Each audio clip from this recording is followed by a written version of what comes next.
Good morning. This is John from the Springs Mennonite Church, and I thank you for listening today. I'm here on a Tuesday, second day of the week. I'm going to share some thoughts about who God is, and maybe that tells us something about who we are. So today I want to look at the story of Abram. This was before he was called Abraham, and just a part of the story of this man, beginning with chapter 15 of Genesis. And the first 6 verses, here's what we see. Sometime later, the Lord spoke to Abram in a vision and said to him, "Do not be afraid, Abram, for I protect you, and your reward will be great." But Abram replied, "O sovereign Lord, what good are all your blessings when I don't even have a son?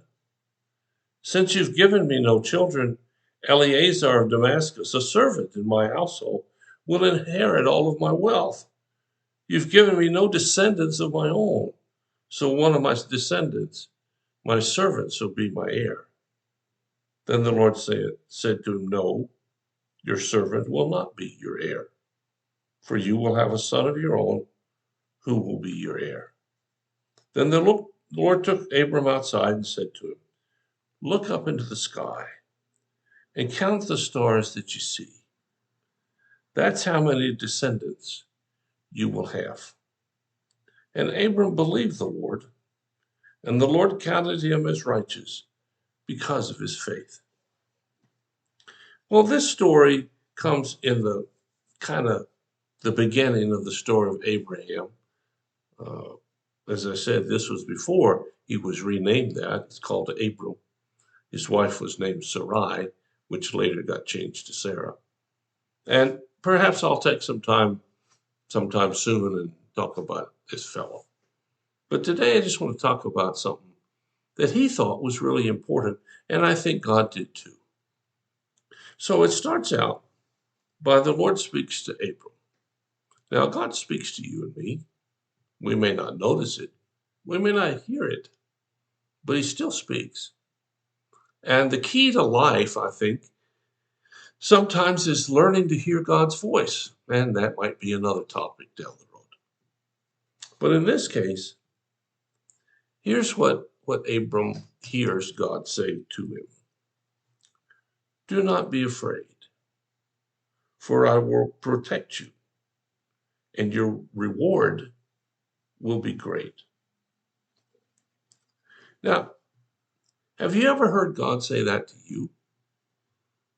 Well, I think the first part about not being afraid, he said that many, many times. And I guess if you listen to me a little bit, you'll hear that that's one of my themes. Do not be afraid. God promises that over and over and over and over again. It's a little hard for our noggins to get that straight, I think, but he keeps saying it. So that's what he says to Abram. Don't be afraid. The idea that the God of the universe is speaking to you might cause you to be a little bit skeptical. I mean, just think about how God would come to you in a voice, and you wonder, why is he coming to me? Well, he says to Abram, don't be afraid.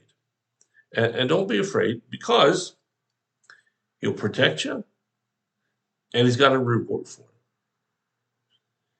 So what does Abram do in response to this statement? Well, he complains. I mean, God hasn't even told him what he's going to do yet, but he complains. And maybe you and I are an awful lot like Abram. We do a lot of complaining. Oh, maybe we don't complain like some people do, or like those people do. But we get pretty difficult to work with from time to time. I have to confess and say that I do. And if I were a betting man, I'd bet you do too. It's something about our nature, I guess, to just be dissatisfied. So God says to Abram, "Hey, I'm going to protect you, and I'm going to give you a great reward." Now, that ought to be an occasion for Abram to say, "Wow, thanks God, this is going to be terrific." But that's not what he says. What he says is, oh God, why are you going to bless me when I don't have any son? I don't have any way to pass the blessing on. And not only do I not have any, my servant's going to get it all. Eleazar. He's going to be the recipient of everything I have. And so why are you going to bless me? You're just blessing some stranger, really. Now, you think about it on the surface, that kind of makes sense. In Abram's day, having children was everything. If you didn't have kids, you had no legacy. So he says to God, I don't have any kids. And what does God say to him? Well, he contradicts him. I don't know if God has ever contradicted you, but he has me. And I've learned over the years that if he contradicts me, I probably ought to listen to him. He's got a better mind than I do. And I ought to be able to say, hey, look, God, okay, I'm wrong. Show me how to do it. But I don't think Abram gets that idea. So here's what God says to him. No, your servant is not going to be your heir. Abram's thinking, right, I don't have any kids. So if my servant isn't going to be it, then what am I going to do? And God says, because I'm going to give you a son. And you can almost hear Abraham kind of whining. Well, why haven't you done it already? Why have you made me wait so long? And then we know that he even tries to make a son through his servant. And he does, but that's not the one God's talking about. So sometimes we find ourselves when God makes a promise saying, well, when are you going to get to this? You know, what's taking so long? Even though God promised this to Abram, he didn't get it right away.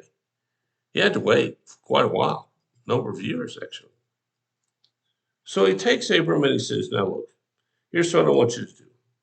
I want you to go outside and I want you to look at the sky. See all those stars?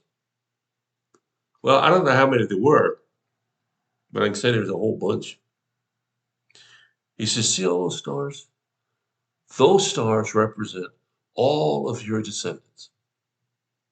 And you know, Abram had this thought, yeah, right, God, I don't even have one. How am I going to have all those? Well, the point is here that God has a plan for Abram, just like he has a plan for me and for you. Just like he's got a way that we fit in to the totality of the universe that's unique to just you and me. Maybe we don't know what that is, but that doesn't mean there isn't such a thing. So he says that Abram believed God. We don't really know what that means. We don't know what kind of an action it was. Maybe it was just a heartfelt, okay, God, all right, I understand. And maybe that's all he's asking of you today. But it does say here that God counted that belief as righteous. Trusting God is the most important thing you can do, really, in your daily life. Don't get upset if things don't come as you planned or they take longer than you expected. God's still there. He was for Abram. He will be for you. What do you think about it? I have some more ideas the rest of this week. I'll share them as we go along. Thank you so much for listening. If you have a need or a concern, let us know. We'll do whatever we can as fast as we can to help meet your need. God bless you. I'll be back tomorrow.